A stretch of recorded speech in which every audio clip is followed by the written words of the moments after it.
こんにちは、ミニマリスト田中です。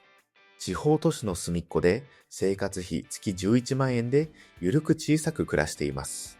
このラジオはミニマリズムで社会のスピードから降りて自分を取り戻すことを大きなテーマに Kindle 出版で30冊以上の著書を持つミニマリストの僕が無理しない生き方やミニマルに暮らす方法などについてお話ししています。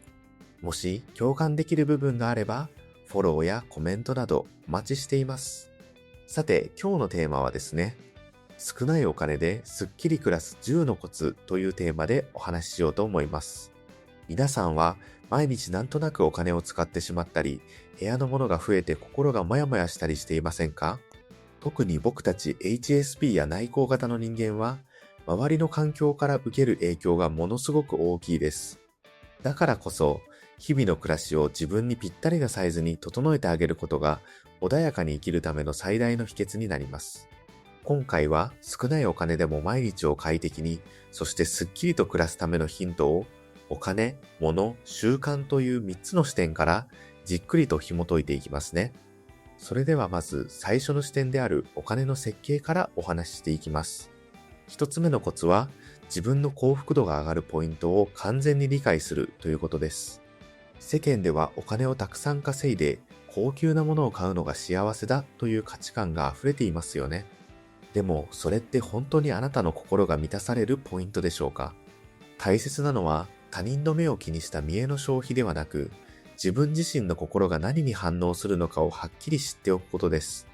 二つ目のコツは世間の価値観を思い切って手放すということです。僕の場合を具体的にお話しすると、ブランド品、高級車、マイホーム、それから会社員時代の不毛な飲み会などには全く興味がありません。こういう世間が良しとするものにお金を使っても、僕の心は1ミリも幸福感を得られないんですよね。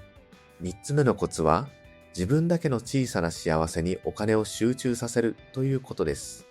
世間の見栄を捨てた代わりに、僕は自分が本当に大好きで、心がじんわりと幸福になることには喜んでお金を使います。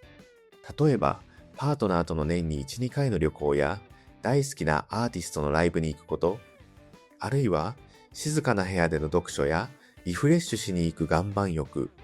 そして週末にフラッと行く回転寿司なんかは、僕の心をかなり豊かに最高に幸福にしてくれます。このように、お金を使う場所をぎゅっと絞り込むことが、少ないお金ですっきり暮らすための大前提になります。ここからは2つ目の視点である物の設計について4つのコツをお話ししていきますね。1つ目のコツは自分を楽にしてくれるものだけを厳選して持つということです。ミニマリストだからといって何でもかんでも捨てて不便な生活をするわけではありません。ただ部屋に置いてあるだけの飾りではなく、自分の毎日の暮らしを物理的に、あるいは精神的に助けてくれるものだけを所有するんです。二つ目のコツは、高い、安いという金額の基準だけで物を選ばないということです。安いからなんとなく買うというお買い物をしていると、部屋にはすぐにガラクタが溢れてしまいます。逆に高いからきっといいものだろうと見栄で買うのも、僕たちの暮らしを圧迫する原因になりますよね。金額の大小ではなく、そのものが自分の生活にどれだけ寄り添ってくれるかで選ぶのがコツです。三つ目のコツは、脳のメモリを解放してくれるガジェットに投資することです。自分を楽にしてくれる具体的なものとして、僕の暮らしに欠かせないのが、ノイズキャンセリング機能がついたヘッドホンです。僕たち HSP は外のカフェなどで執筆作業をするときに周りの話し声や物音がどうしても気になって脳の CPU を消費してしまいます。でもこのヘッドホンを着用するだけで一瞬で騒音をシャットアウトしてくれて驚くほど集中力を上げることができるんですよね。4つ目のコツは体の回復に全力で投資するということです。僕の毎日を心地よくしてくれるものとしてヒップマグネループの最上位モデルや話題のリカバリーウェア、お気に入りの入浴剤、そして最高の寝具などがあります。外の社会でたくさん刺激を受けて疲れた体をその日のうちに 100% リセットするためにここにはお金を惜しみません。一度お金をかけたら毎日それ以上の快適さや健康という大きなリターンを返してくれるものに、自己投資という観点で購入して長く使うのが一番賢いものとの付き合い方です。それでは最後、3つ目の視点である習慣の設計について3つのコツをお話ししていきます。暮らしをスッキリさせるためには、日々の習慣をプラスとマイナスの両方の観点から見直すことが大切です。1つ目のコツは、自分をプラスにしてくれる習慣を仕組み化するということです。プラスの観点とは、何か自分の理想や目標に向けて少しずつでも毎日進んでいけるポジティブな行動のことです。僕にとってのプラスの習慣は、毎日の執筆や SNS での発信、そして今皆さんが聞いてくれているこのラジオの活動などがあります。二つ目のコツは、プラスの習慣を支えるツールにはお金を惜しまないということです。僕は自分の発信活動を快適に、そして楽にしてくれるガジェットやツール、サービスには積極的にお金を使っています。一見すると出費に見えますが、これらは自分の人生をより豊かに、より身軽にしてくれるための素晴らしい投資なんですよね。仕組みを整えるための投資なので、長期的なトータルで見れば、絶対に損をすることはありません。最後の3つ目のコツは、自分をマイナスにする習慣を少しずつ断ち切っていくということです。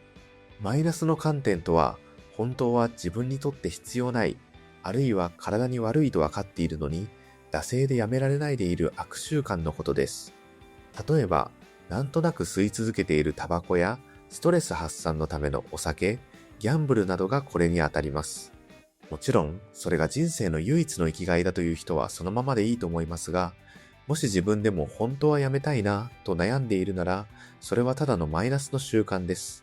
その悪習慣にお金と時間を吸い取られていること自体が、心がごちゃごちゃしてしまう一番の原因なんですよね。自分の意志の力だけでやめようとすると絶対に挫折してしまうので、いろいろな環境の工夫をしたり、時には医療のプロの助けを借りたりしながら、少しずつ仕組みとして改善していくのが良いと思います。というわけで、今回は少ないお金ですっきり暮らす10のコツについてたっぷりとお話ししました。